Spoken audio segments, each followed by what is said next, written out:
Passionné de jeux, de sport et d'actualité, Jean-François Barry. Le gars le plus curieux à la radio. On a parlé un petit peu plus tôt avec la présidente de l'association de deck hockey à propos de cette agression-là qui a eu lieu sur une surface. Eh bien, ça vient de sortir. C'est Jonathan Tremblay sur le site de TVA Sport qui confirme qu'il a été arrêté par le SPVQ aujourd'hui. Il s'agit donc de Kevin Bilodeau, 31 ans, qui va faire face à 2 chefs d'accusation. Donc, c'est quand même rare quand ça arrive sur une surface, sur un terrain de soccer ou encore une patinoire comme ça, qu'on amène ça aux criminels. Puis, écoute, autant j'ai trouvé ça plate pour l'arbitre, parce que l'arbitre est vraiment défiguré. Autant qu'évidemment, quand je regarde la photo du joueur de hockey, là, parce qu'il y a une photo du joueur de deck hockey, je fais comme, mais tu sais, comment tu peux aller jouer au deck hockey un mardi soir puis finir finalement avec des chefs d'accusation. Donc, j'espère vraiment que cette histoire-là va calmer tous les sportifs au Québec. On change complètement de sujet. On s'en va avec Florence Lamoureux, qui est notre recherchiste, une de nos recherchistes. Bonjour. Et on a gardé Stéphanie Villeneuve en studio avec nous. On va se faire une espèce de petite table ronde, un petit débat sur... parce qu'on parle de showbiz. On est tous les trois dans le showbiz et je suis certain que les trois, on a une opinion sur le prochain sujet. Oui, prochain sujet. Je voulais répondre ce matin. J'ai été très interpellée par une lettre dans Le Devoir, une lettre d'opinion qui était signée par Mélissa Anctil, qui, c'est une autrice jeunesse.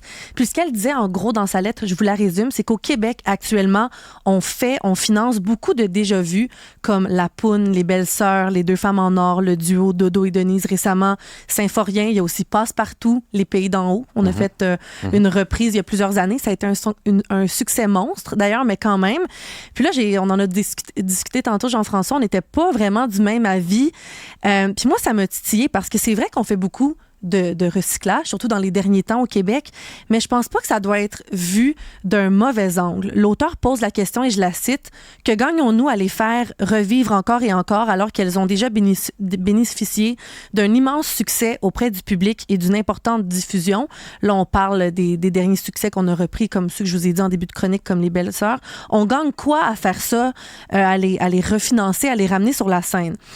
Ben moi, il y a un point que je voulais amener, c'est qu'on n'arrête pas de parler que les jeunes sont scotchés à leurs écrans, qu'ils connaissent rien à notre culture, puis pas juste les jeunes qui sont au primaire ou au secondaire, mais les jeunes de la plus jeune génération, comme ceux qui ont 15, 16, 20 ans. Puis je trouve que refaire vivre des œuvres comme ça, là, je pense aux Belles-Sœurs récemment, parce que je suis allée le voir mardi au cinéma, ben je trouve que ça nous les fait pas oublier, ça nous les fait connaître. Et moi, autour de moi, j'ai de mes amis qui disaient « Ah, j'ai vu ça passer. » Je pense que je vais aller le voir au cinéma, ça a l'air le fun. Je connais une des actrices qui a joué dans Stat. Ah, ben je pense que je vais aller la voir. Donc, je trouve que c'est une façon de faire connaître ça aux jeunes.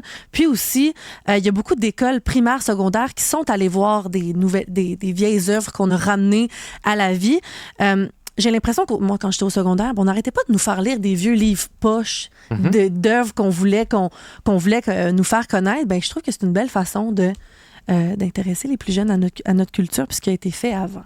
Ouais, mais je suis entièrement d'accord avec toi. En fait, j'étais juste plus nuancé que toi. Moi, je suis bien d'accord à ce qu'on amène plein de vieilles séries. Puis là, on pourrait rentrer La Petite Vie, on pourrait rentrer Un gars, une fille, qu'on aurait fait, je veux dire, une grosse mode à ça. Et c'est parfait il y a des monuments de notre histoire. Tu sais, Les Belles-Sœurs, c'est un bel exemple. Là. C'est un monument là, qu'on ramène au goût du jour. Puis ça me va, puis qu'on le fasse découvrir aux plus jeunes, c'est parfait.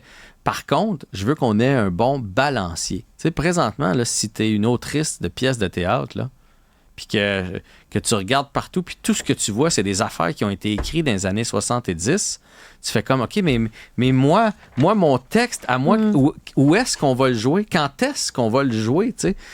Puis même chose, tu sais, un réalisateur, il n'y a personne qui va dire non à, veux-tu faire la mise en scène, mettons, de Symphorien? Mais non, c'est tellement dur le showbiz présentement. Mais oui, je vais te la faire, ta mise en scène de Symphorien. Mais je veux dire, peut-être que dans le fin fond, il a le goût de faire la mise en scène d'un projet que lui a écrit. Fait que je veux juste qu'on trouve le bon balancier entre, oui, aller piger dans notre nostalgie, dans notre histoire, mais aussi mettre en avant, pas une petite pièce de théâtre sur une petite salle de 50 personnes sur un coin de rue. Là. Donner une vitrine à un nouveau texte, à une nouvelle pièce de théâtre. Tu comprends? Moi, c'est plus là. Donc, avoir un meilleur balancier. Stéphanie, tu te situes où là-dessus? Ben là, c'est ça. Moi, je suis une conservatrice. Là. Moi, j'aime les originaux. Je suis pas contre les nouvelles adaptations. On s'entend. C'est vrai que ça permet de faire découvrir des œuvres plus anciennes aux plus jeunes. Puis tant mieux, ça les fait rayonner. Mais je trouve pas qu'il y a quelque chose de mal non plus à leur faire lire l'original des Belles-Sœurs, l'original des Filles de Caleb, tu sais, comme, parce que c'est l'histoire aussi à quelque part, puis c'est de leur montrer que dans le temps, c'était comme ça qu'on faisait ça, puis que depuis, on a évolué. Donc moi, j'ai un gros attachement aux originaux, que ce soit les livres ou encore au cinéma, les films, les séries télé. Mais c'est ça, c'est que quand on regarde même les plateformes d'écoute en ligne, on dirait que depuis quelques années, c'est que ça. Là, on refait des adaptations de Gilmore Girls, on refait... mais je me demande si la clé dans tout ça, comme par exemple les Pays d'en haut qu'on a refait, parce que c'est un jeu dangereux quand même de refaire une nouvelle adaptation d'une œuvre qui a été marquante, d'autant plus que la raison pour laquelle on le fait, c'est qu'on sait qu'il y a beaucoup de gens qui sont attachés à l'original, si on veut, donc on s'attend à déjà un bon nombre de codes d'écoute. Le danger, c'est de manquer son coup. Il faut que ce soit vraiment bon, il faut que ce soit à la hauteur. Puis je me demande si la clé, c'est pas les années, de laisser respirer quelque chose puis de revenir vraiment plus tard avec une nouvelle adaptation. On dirait que rapidement, comme ça, je pense à Grease. Il avait fait un Grease 2. Ça a été un flop. Ouais. Même chose pour Danse lascive, le 2. Ça avait été un flop. Mais si on laisse une couple d'années séparer, laisser aérer tout ça, est-ce que déjà là, il n'y a pas... avec les Pays d'en haut, on le voit. Là, je pense que ça faisait 50, 60 ans. Ça a été un succès monstre. Je me pose la question s'il n'y a pas un peu de succès là-dedans. Ouais. En fait, moi, l'autre affaire qui me fait peur, c'est le côté pécunier et financier de tout ça. Là. C'est que là, on se rend compte que ça marche. Parce qu'on ne se fera pas à croire, là. Oui, on a beau dire, mettons, comme Symphorien, ça va faire découvrir Symphorien aux plus jeunes. Mais c'est sûr que ça marche, oui. À chaque fois, il y a quand même une partie de ces gens-là que c'est des boomers qui vont aller voir Symphorien. Là. Moi, mon gars, il m'a pas dit, il y a 19 ans, il m'a pas dit, « faudrait bien que j'élargisse ma culture du Québec puis que cette année, on y aille voir Symphorien puis moi et l'autre. » Là. Il m'a pas dit ça. Mais là, ce qu'on réalise présentement, autant à la télé, parce que les boomers écoutent la télé. Les boomers sont à la retraite, mais sont encore hyper actifs. Ils ont des sous. Fait que là, on dirait qu'il y a un côté... Moi, si je suis producteur, je fais « Hey, pognons quelque chose qui leur a plu, là, puis ramenons ça à l'avant. » La salle va être pleine. T'sais. Fait que c'est là où j'ai peur qu'on fasse juste comme du réchauffé parce que ça plaît. Puis il n'y a pas un producteur qui se lance dans un film, dans une pièce de théâtre, dans un spectacle, dans un téléroman, puis qui a envie de perdre des sous avec ça. Fait que le but, c'est de faire de l'argent. Mais quand on parle d'art, il faut aussi innover. Tu sais, si les Belles-Sœurs, à l'époque, on avait dit non, on ne montera pas les Belles-Sœurs. On va monter une pièce de théâtre encore plus vieille, là, de 1900, qui a été un succès, où on va faire du Molière parce que c'est un succès. Ben, on ne l'aurait jamais vu, la pièce de théâtre originale des Belles-Sœurs, puis elle ne serait pas devenue mythique aujourd'hui. Non, c'est sûr qu'il y a un côté financier. Moi, je me posais aussi la question en lisant cette lettre-là ce matin. Est-ce qu'on a peur de froisser les gens? On dirait que c'est tellement rendu difficile de créer, surtout au théâtre, des nouvelles choses à l'ère d'aujourd'hui. Il y a les questions de genre, d'identité, de culture. On a l'impression un peu qu'on marche sur des œufs. Il y a eu des nouvelles œuvres qui ont essayé d'être créées dans les dernières années. On pense à occuper beaucoup l'actualité. Il y a quelques mois, le marionnettiste Frank Sylvestre, qui avait fait un de ses spectacles, il avait vendu beaucoup de billets. Puis finalement, il a été obligé d'annuler tous ses spectacles à cause de sa marionnette noire. Ça avait fait tout un tollé. Vous en avez probablement entendu parler. Aussi, la pièce de Robert Lepage, Slave et Kanata, qui a été là, en 2018-2019, cancellée également. Donc, je me dis, est-ce que c'est parce qu'on a peur de froisser? Puis justement, comme tu le dis, on reprend des vieilles œuvres, puis on dit, ça, on est sûr que ça va plaire. Puis si jamais ça plaît pas, on va mettre ça sur le dos de, ça a été fait avant. Moi, j'ai juste reproduit qu'est-ce qui a été fait dans le passé, tu sais. Ouais. Moi, je pense pas que c'est ça. Moi, au contraire, je pense qu'on est trop niché dans nos affaires présentement. Je trouve qu'on fait une pièce de théâtre là, qui s'adresse à...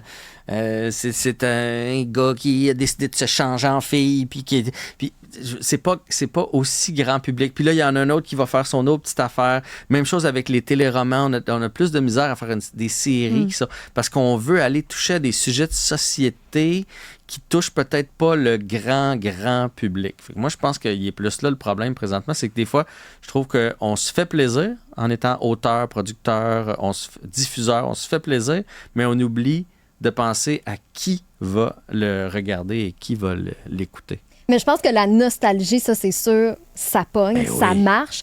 Puis, je trouve qu'il y a des bonnes... Ben, pas des adaptations, mais tu sais, ce qui me vient en tête, c'est Stranger Things, qui est une nouvelle série originale, mais qui se passe dans une époque où on va chercher la nostalgie en ramenant des costumes, de la musique des années 80. Fait que, tu sais, il y a peut-être moyen de un peu mélanger les deux, puis on voit ça quand même un petit peu dans certaines séries, puis c'est ce qui fait aussi le succès à quelque part, là, peut-être, d'aller chercher cette petite touche-là. Hein.